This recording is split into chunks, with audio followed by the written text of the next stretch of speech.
Ansiedade. É caracterizada por uma preocupação excessiva com eventos futuros, autocobrança e dificuldade de relaxamento de percepção do tempo presente. No Brasil, temos 9,3% da população sofrendo com este transtorno. A depressão é caracterizada pela perda ou diminuição de interesse e prazer pela vida, gerando angústia e prostração, algumas vezes sem motivo evidente. E de acordo com a Organização Mundial da Saúde, estima-se que cerca de 5,8% da população brasileira é afetada pela depressão. Suicídio é o ato de matar a si mesmo, e sua prática efetiva envolve sempre uma grande dose de sofrimento, tensão, angústia e desespero. A gente vai ter agora uma entrevista com a psicóloga Viviane Chaves, que vai falar um pouco sobre a depressão. Bom dia. Bom, em primeiro lugar, a gente tem uma pergunta bem óbvia que muita gente faz, só que confunde. O que é depressão? A depressão ela é um transtorno psíquico, né, que é caracterizado por alterações do humor no indivíduo. E a principal característica é esse abatimento do humor do indivíduo, né, que é caracterizado por uma tristeza profunda e sem explicação muitas vezes dessa tristeza. E como você falou já da tristeza, quais são os outros sintomas que são abordados dentro da depressão? Dentre os sintomas a gente tem a apatia, a perca do apetite, um cansaço excessivo, muitas vezes sem explicação, sem a pessoa ter feito nenhum esforço, irritabilidade, a tristeza sem justificativa e sem nenhuma causa, que é profunda, né?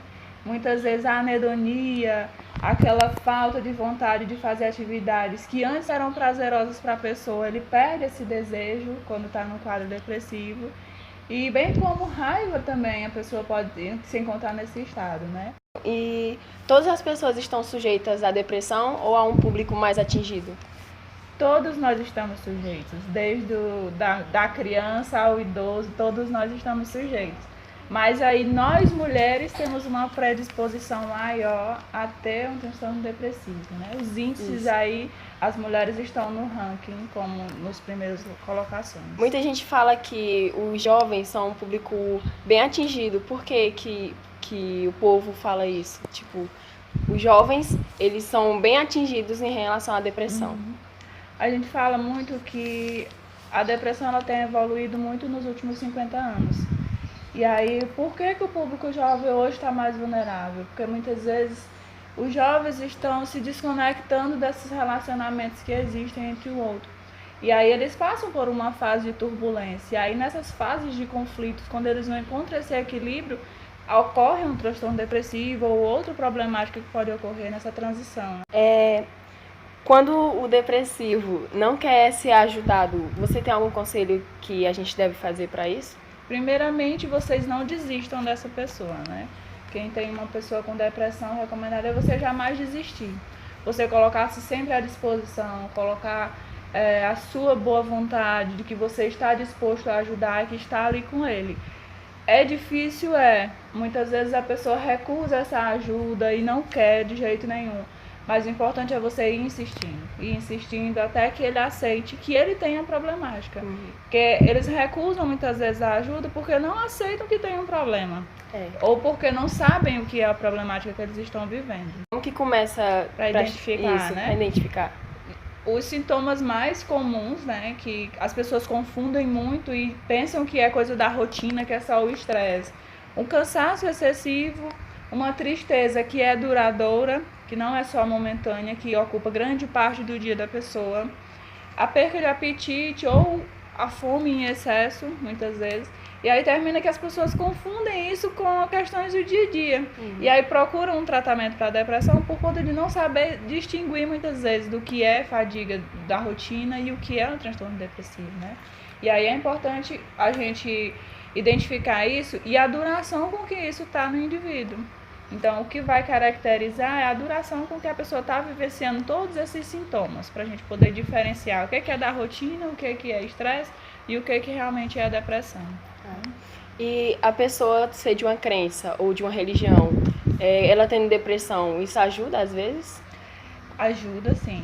É cientificamente comprovado que as crenças que os indivíduos desenvolvem ativam positivamente algumas regiões do nosso cérebro, principalmente a região do córtex frontal, ali ativa bastante. E aí aquilo que a pessoa acredita vem a ser como meta para a vida dele. A gente precisa sempre ter metas e objetivos para que a gente não caia numa depressão, não desenvolva um transtorno de ansiedade e várias outras doenças que podem surgir. Então ter metas é extremamente importante, assim como crer em algo, né? Por que um depressivo sente tanta vontade de morrer? É característico da desistência, né? A pessoa passa por uma fase em que ele não encontra saída, ele não vê perspectiva em nada, e aí é consequente o pensamento de morte, da morte ser a saída para aquela dor, para aquele sofrimento que ele está vivenciando.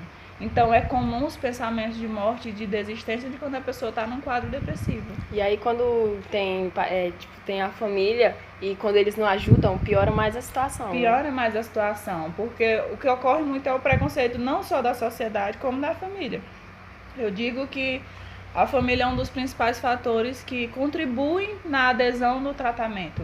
As pessoas, quando a família dá um apoio, dá um suporte, leva e acompanha, eles tendem a aderir mais.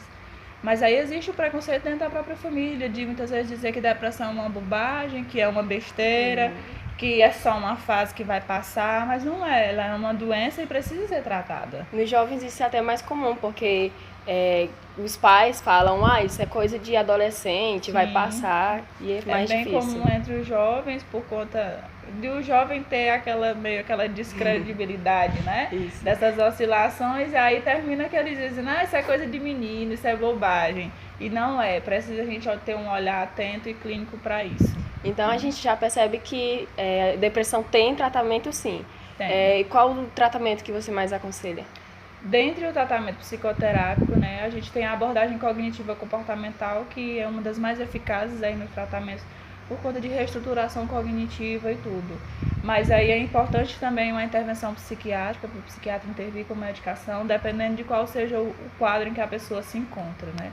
Então é tratamento psicoterapêutico e psiquiátrico, as opções que a gente tem hoje aí no mercado.